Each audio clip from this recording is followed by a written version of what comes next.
안녕하십니까. 자, 이번 강의는 페이지 510페이지입니다. 의무 위반자에 대한 조치가 나오죠. 일단 1번 해가지고 타이틀입니다.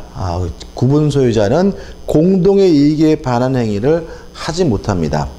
하지 못하는데 그러한 행위를 한다면 하지 말라고 정지를 청구할 수가 있거든요.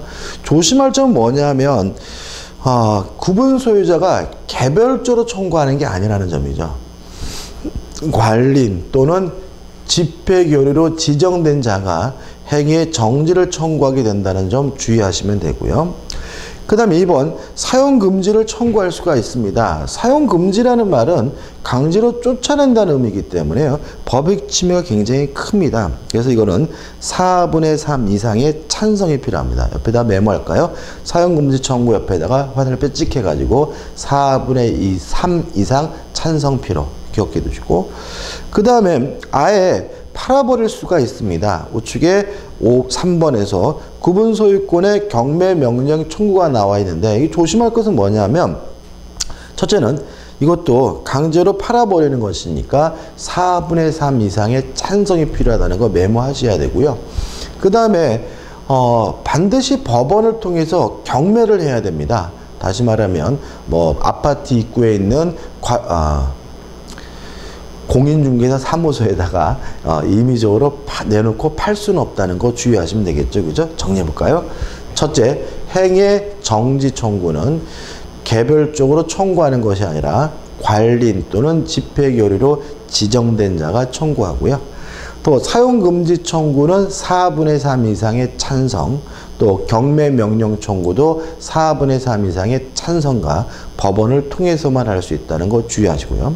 그 다음 마지막으로 4번, 점유자에 대한 인도 청구인데, 여기서 점유자는 누구를 말하냐면요, 세입자를 말한다는 거 좀 주의하시기 바랍니다. 우리 집합건물법은 세입자를 점유자라고 하거든요. 그러면 만약에 이러한 의무를 세입자가 위반한다면 집주인에게 인도해 주라고 인도를 청구하거나, 아니면 집주인에게 뭐 임대차 계약 등을 해제할 것을 요구할 수 있거든요. 근데 이것도 결국은 강제로 쫓아내는 것이기 때문에 4분의 3 이상의 찬성이 필요하다는 거 주의하시기 바랍니다. 기타에서 1번 해서 건물의 설치 보존상의 하자가 전유 부분에 발생한 경우라더라도 공용 부분에 발생한 것으로 추정한다는 거 기억해 두시기 바라고요. 그 다음 2번, 구분 소유권의 매도 청구권 해가지고 내용이 나와 있는데 뭐 큰 의미는 없고요. 이런 문제입니다. 어떤 문제냐면, 구분 소유자 중에 일부가 대지 사용권이 없어요. 그러면 그 사람의 뭐 302호를 708호를 철거할 수는 없잖아요. 그래서 대지 사용권자는 구분 소유자에게 매도를 청구할 수 있도록 규정하고 있다는 거 주의하시면 되겠죠. 그 다음에 3번에서 대지 공유자의 분리처분 금지해가지고 대지 사용권만 따로 팔아먹을 수는 없다는 거 주의하시기 바라고요. 그 다음에 4번에서 분양자의 담보 책임이 나옵니다. 이 부분은 최근에 개정된 부분이기 때문에 시험에 잘 나오는 편인데, 일단 첫 번째 기억할 것은 임의 규정이 아니라 강행 규정이다. 이거 하나 좀 기억해 두세요. 집합 건물을, 아파트를 분양받는 것도 매매니까 매도인의 담보 책임에 관한 규정이 일단 적용이 되는데요. 민법의 매도인의 담보 책임에 관한 규정은 임의 규정입니다. 다만 집합건물법으로 오면 강행 규정으로 바뀌기 때문에 수분양자에게 불리한 특약은 무효라는 거 주의하시기 바라고요. 두 번째 주의하실 것은 담보 책임 부담하는 사람은 원칙적으로 분양자입니다. 아파트를 분양한 사람이 뭐예요? 매도인이니까요. 다만 분용자가 망하면, 쉽게 기억하세요.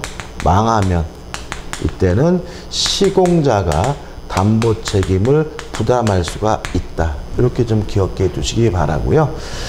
그 다음에 행사기간, 제척기간이 나오는데 이런 문제입니다. 우리가 매도인의 담보 책임의 경우에는 물건의 하자에 대해서는 앞날로부터 6개월 동안 담보채에 물을 수 있잖아요. 근데 6개월은 너무나 짧죠. 그래서 그것이 기간이 늘어납니다. 뭐 10년짜리도 있고 5년짜리도 있고 그런데 그냥 우리는 그냥 10년이다. 다시 말하면 6개월이 아니라 몇 년이죠? 10년이다 라고 기억해 두시기 바라고요. 그 다음에 기산점, 시작점이 좀 다릅니다. 전유 부분은 언제부터 이 10년을 시작하게 되냐면 인도받은 때부터 시작하게 되고요. 공용 부분에 대해서는 언제부터 이 10년이 시작하게 되냐면 사용 승인일 또는 사용 검사일로부터 10년이 되면 제척기간에 걸린다는 것도 기억해 두시기 바랍니다. 안날로부터 10년이 아니라는 거 주의하셔야 되겠죠. 끝입니다. 그 다음 우측에 보시면 제5절 해가지고 관리단 및 관리인과 규약 집회에서 1번, 관리단에서 1번, 목적과 설립이 나와 있는데 일단 구분 소유자의 모임입니다. 다시 말하면 쉽게 말하면 집주인의 모임을 관리단이라고 하는데 관리단은 자동으로 만들어집니다. 다시 말하면 구분 소유자가 2명 이상이기만 하면 어떤 모임을 갖지 않더라도 그 즉시 자동으로 구분 소유자를 구성원으로 해서 관리단이 만들어지게 된다는 거 기억해 두시면 되고요. 넘겨보시면 법적 성격 해가지고 권리 능력 없는 사단으로 이해한다. 그 다음에 3번 관리단의 채무는 구분 소유자가 공동으로 책임을 지고요. 나중에 이사한 사람에게도 그 책임이 인정된다는 거 기억해 두시면 되겠죠. 그 다음 2번 관리인이 나오는데 이 관리단의 대표, 쉽게 말씀드리면 집주인의 대표를 관리인이라고 합니다. 유의하실 것은 이 관리인은 꼭 구분 소유자이어야 하는 것은 아닙니다. 구분 소유자가 아닌 사람도 관리인이 될 수 있다는 거 꼭 기억해 두시기 바라고요. 그 다음에 4번 관리인의 권한과 의무가 나오는데 이거는 한 번씩 쭉 읽어보시면 되고 외울 건 아닙니다. 그 다음에 3번 관리위원회라는 게 있습니다. 이 관리위원회는 뭐냐면 구분 소유자의 대표인 관리인을 업무를 감사하기 위해서, 업무를 감시하기 위해서, 감독하기 위해서 관리위원회라는 걸 두게 되는데 두 가지만 주의하시면 돼요. 관리위원회는 있을 수도 있고 없을 수도 있습니다. 따라서 관리위원회를 둘 수 있다 이건 맞지만 관리위원회를 두어야 한다는 지문은 X가 되고요. 그 다음에 주의하실 것은 우측에 위에서부터 네 번째 줄에서 4 관리위원회의 위원은 구분 소유자이어야 합니다. 그럼 같이 기억할 게 뭐죠? 관리단의 대표인 관리인은 구분 소유자일 필요가 없지만 그 관리인을 견제하기 위한 관리위원회의 위원은 구분 소유자이어야 한다는 거 기억해 두시면 되겠죠. 그 다음에 규약 및 집회에서 규약은 한 가지만 기억하시면 돼요. 의결정적수인데 규약을 설정할 때도 변경할 때도 폐지할 때도 4분의 3 이상의 찬성이 필요하다는 점 하나만 기억하면 되고 2번 집회 해가지고 관리단 집회 해가지고 집주인의 모임을 말하겠죠. 근데 이런 집회가 2번에서 종류가 두 가지가 있습니다. 일단 매년 회계연도 종료 후 3개월 이내에 소집하는 정기관리단 집회가 있고요. 또 구분 소유자 5분의 1 이상이 요구하거나 또 관리인이 필요하다고 인정할 때 소집하는 임시관리단 집회가 있습니다. 일단 의결정족수 5분의 1 이상의 찬성으로 임시관리단 집회 소집을 요구할 수 있다는 거 꼭 기억해 두셔야 되겠죠. 넘겨보시면 3번 해가지고 집회 소집 통지에서 1 해가지고 관리단 집회 소집일 일주일 전까지 목적사항을 명시해서 통지를 해야 되는데 주의하실 것은 2번입니다. 전유 부분이 여럿이 공유하는 경우에요. 자, 아파트가 있는데 이 아파트 예를 들어서 501호가 세 사람의 공유다. 그러면 이 세 사람 모두가 관리단 집회에 참석해서 의결권을 행사하게 되면 개나만 세 표잖아요. 문제가 있죠, 그죠? 다 참석하지 못합니다. 그럼 어떻게 하느냐? 요 세 사람이 누가 관리단 집회에서 참석해서 의결권을 행사할지를 정해야 되거든요. 그러면 소집 통지를 누구한테 하느냐? 의결권을 행사하기로 한 그 공유자 한 사람에게만 소집 통지하면 되는 겁니다.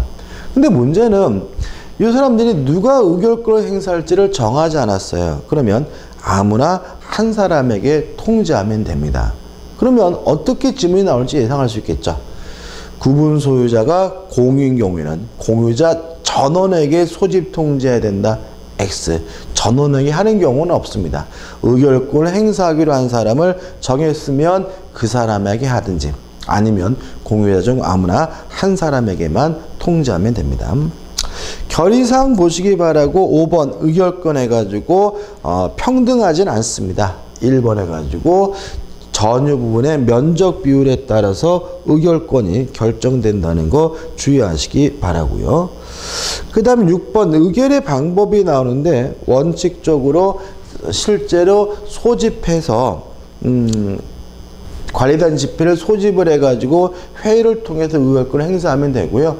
대리인을 통해서도 할 수 있고 서면으로도 할 수가 있습니다.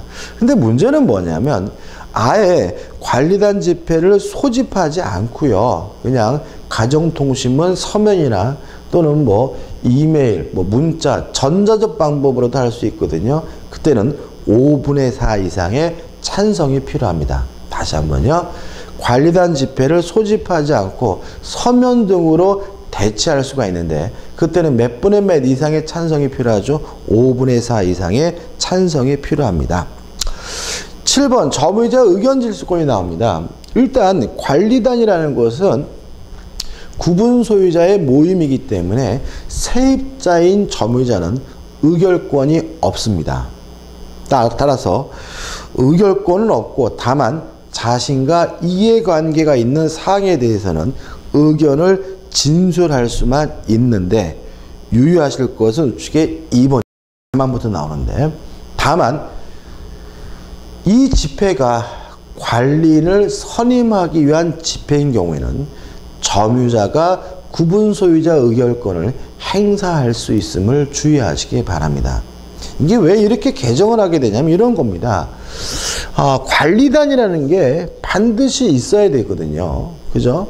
근데 우리가 보통 아파트를 사시지만 입주자 대표회의는 있지만 관리단은 없는 것처럼 느껴지죠. 그죠? 그러니까 다시 말해 이거는 법적으로 구성되어 있을 뿐 실질적으로 어떤 행동을 하는 집단은 아니에요. 물론 뭐 재건축하거나 리모델링 할 때는 오히려 입주자 대표회의보다는 관리단이 더 중요한 역할을 수행하긴 하지만 평상시에는 안 그러거든요. 그래서 보통 어떻게 하냐면은 반드시 관리인이 있어야 되니까 입주자 대표회의 회장이 관리인을 겸임하는 경우가 일반적입니다. 서류상으로. 그러다 보니까 집주인이 아닌 사람도 입주자 대표회장일 수가 있거든요. 그래서 어떻게 했어요? 관리인은 구분 소유자일 필요가 없다. 이렇게 개정을 하고요. 그 다음 입주자 대표회의는 어떻게 뽑냐면 입주민들의 선거로 뽑죠. 저희 아파트 같은 경우는 그냥 이렇게 앞에다가 이렇게 이렇게 공람해 놓고 사인하라고 그러더라고요. 그죠? 아니면 집에 찾아오던가. 근데 문제는 입주민들이 뭐인 경우가 많아요? 세입자인 경우가 많기 때문에 관리인을 법적으로 선출하지 못한다는 문제가 있는 거죠. 다시 말하면 입주자 대표회의 회장이 관리인을 겸임하지 못할 수가 있다는 거죠. 왜요? 입주민들이 선거에서 뽑은 입주자 대표이기 때문에 회장이기 때문에 그것도 개정을 하는 거죠. 그래서 관리인을 선임할 때는 구분 소유자 가지고 있는 의결권을 누가요? 점유자가 행사할 수 있도록 개정하고 있는 겁니다. 그 다음에 의결권의 효력. 나중에 새로 이사 오는 사람에게도 효력이 있다. 그런 의미겠죠. 대표의지가 나옵니다. 틀린 것을 찾는데 답만 보면 될 것 같은데 4번 건물의 식용자가 전유 부분에 대하여 구분 소유자에게 지는 담보 책임의 존속기간은 사용 승인일부터 기산한다. 사용 승인일인 것은 뭐죠? 공용 부분이죠. 전유 부분은 인도부터 시작하기 때문에 답은 4번이 됩니다. 넘겨보시면 이제 재건축이 나오는데요. 이 재건축에 대해서도 집합건물법은 간단하게 정리하시면 돼요. 일단 재건축을 결의하려면 5분의 4 이상의 찬성이 필요합니다. 여기서 문제가 생기는데 여러분들 아마 공법 시간에도 재건축을 배우실 텐데 그때는 전체 주민의 의결 정족수하고 각 건물별 의견 정족수가 따로 규정되어 있거든요. 근데 우리 집합건물법은 그냥 5분의 4. 무슨 의미냐에 대해서 우리 판례는 각 건물별 5분의 4다라고 판시하고 있음을 주의하시기 바랍니다. 전체 주민의 5분의 4가 아니라 뭐죠? 각 건물별 5분의 4 이상의 찬성입니다. 그러면 결국은 반대자가 만약에 5분의 1 미만이라면 재건축을 할 수 있다는 얘기인데 이 반대자는 어떻게 처리하느냐? 일단 서면으로 참여 여부에 대해서 체고를 하게 됩니다.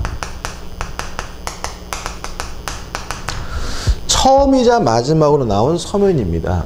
우리 민법은 항상 말로 하든 문서로 하든 어떤 방법이 상관이 없었잖아요. 근데 유일하게 집합건물법에서 재건축 반대자에 대한 체고는 반드시 뭐로 해야 돼요? 서면으로 해야 된다는 거 주의하시기 바라고요.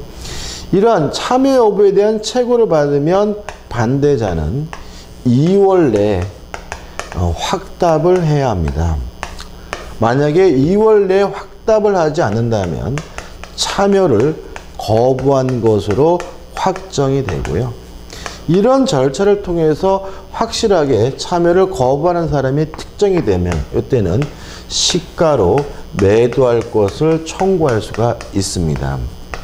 이것도 조심할 것은 처음으로 시가예요. 그러니까 우리가 그동안 뭐 지상물 매수 청구권이다, 부속물 매수 청구권이다 이런 것들은 대부분이 상당한 가액 이런 표현을 쓰는데 여기서 말하는 시가고 우리 판례는 시가를 계산할 때는 개발 이익도 포함해서 계산해야 된다는 것이 판례 입장이라는 것까지 기억해 두시면 됩니다. 이렇게 간단하게 정리하시기 바랍니다.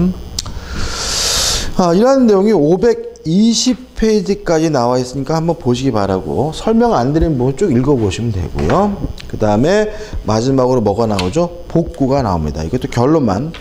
만약에 복구해야 될 부분이 건물 가격의 2분의 1 이하라면 통상의 집회결이 과반수의 찬성으로서 복구하면 되고요. 우측에 만약에 건물 가격의 2분의 1을 초과하는 경우에는 5분의 4 이상의 찬성이 필요하다는 것만 기억하시면 됩니다. 대표예제 나와 있고요. 그 대표예제 하단에 의결 정족수가 뭐죠? 박스로 정리되는데 이 정족수는 꼭 숙지하셔야 되겠죠. 문제는 뭐죠? 4분의 3의 찬성이 필요 없는 것은 1번입니다. 행위의 정지 청구는 4분의 3의 필요가 없죠. 사용 금지나 또는 경매 청구나 점유자에 대한 인도 청구가 뭐죠? 4분의 3이고요. 또 규약을 설정할 때도 변경할 때도 폐지할 때도 4분의 3입니다. 끝입니다.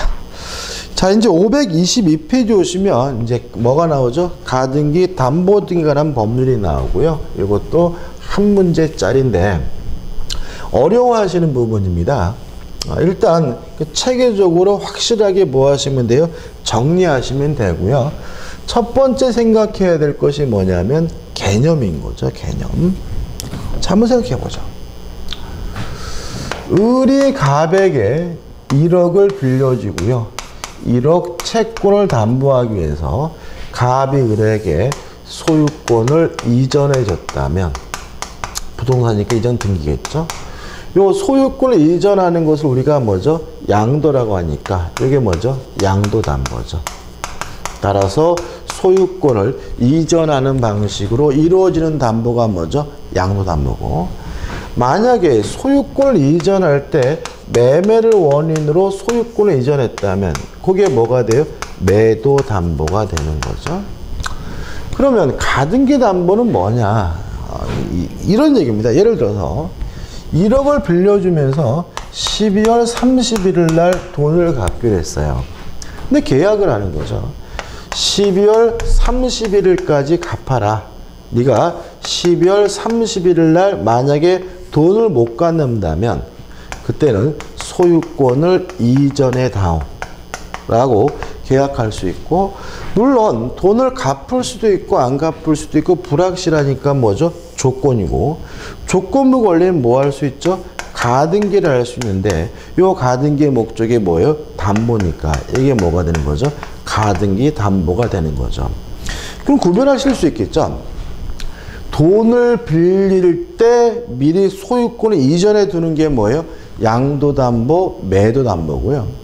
돈을 빌릴 때는 소유권을 이전하지 않고요. 안 갚으면, 못 갚으면 소유권을 넘겨주기로 하는 게 뭐예요? 가등기 담보라는 거 기억해 두시고요. 그 다음에 양도담보, 매도담보, 가등기 담보는 개념은 다르지만 일단 얘네들은 뭐로 이해하냐면 저당권으로 이해한다는 점입니다. 저당권하고 똑같습니다. 어느 정도 똑같냐면 글자 하나 안 틀리고 똑같아요. 그래서 만약에 저당권의 양도담보, 매도담보, 가등기 담보에 대한 지문이 나왔는데 뭔 소리인지 모르겠으면 그때는 저당권으로 바꿔서 읽어서 푸는 것이 요령이고, 그럼 아주 쉬워지게 된다는 거 주의하시기 바라고요. 일단 얘들은 뭐로 취급합니까? 저당권으로. 그럼 예를 들어 볼게요. 사례도 기억해 두세요. 자, 을이 갑에게 1억을 빌려주면서 뭘 설정했냐면 가등기 담보. 그럼 보자고요.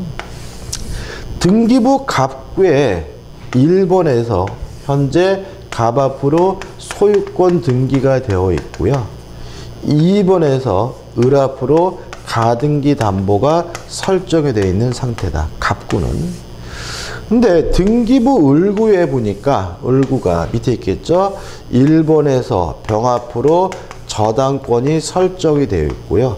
2번에서 정 앞으로 저당권이 설정되어 있다. 요 사례도 좀 같이 기억해 두시고, 어차피 사례가 다양한 게 아니기 때문에 요 사례만 이해하시면 되거든요. 자, 첫 번째. 요 상태에서 경매가 됐다라고 가정을 해보자고요. 경매가 되면 모든 저당권은 무조건 소멸되기 때문에 병 소멸되고 정 소멸돼요. 가등기 담보도 소멸해요. 왜냐하면 가등기 담보, 양도 담보, 매도 담보는 일단 뭐로 취급하니까요? 저당권으로 취급하기 때문에 경매가 되면 모든 저당권은 무조건 소멸된다는 원칙도 어디에도 적용되는 거죠? 가등기 담보에도 적용이 되는 거예요.